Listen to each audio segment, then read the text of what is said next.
وما خلقت الجن والإنس إلا ليعبدون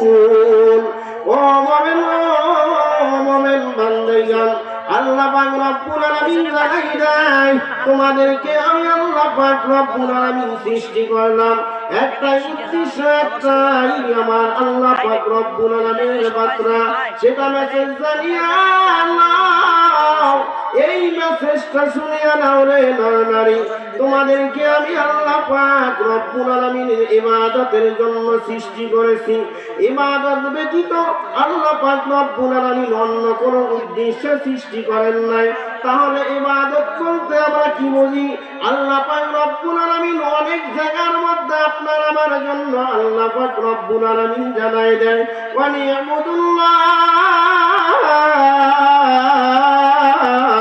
ওয়া আতিউন।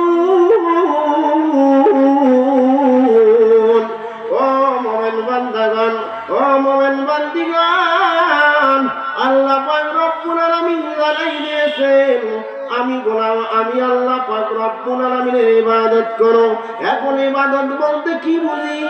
ইবাদত বলতে শুধু মানুষ আজকে একটা জিনিসই বোঝে এমনটা নয় রে মুমিন।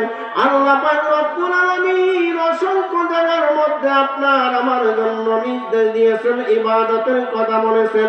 ইবাদত বলতে আল্লাহ পাক রব্বুল আলামিনের আনুগত্য করা, আর এই আনুগত্য করার জন্য আল্লাহ পাক রব্বুল আলামিন জমিনের মধ্যে অসংখ্য নবী রাসূলকে প্রেরণ করেছেন। তারা আজকে এসে আমাদেরকে হাতে ধরিয়া ধরিয়া অপরওয়ার দিগারের ইবাদত গুলো শিখাই দিয়েছেন। তাই নাই রে মুমিন, একজন নবী রাসূলকে আল্লাহ পাক রব্বুল আলামিন প্রেরণ করেন নাই। আল্লাহ পাক রব্বুল আলামিন অসংখ্য নবী রাসূলকে আল্লাহ পাক রব্বুল আলামিন প্রেরণ করেছেন। কেউ বা এমন সময় এসেছেন, কেউ বা আগে এসেছেন, কেউ বা পরে এসেছেন। সবার একটা উদ্দেশ্য, সেটা হলো মহান রব্বুল আলামিনের ইবাদত।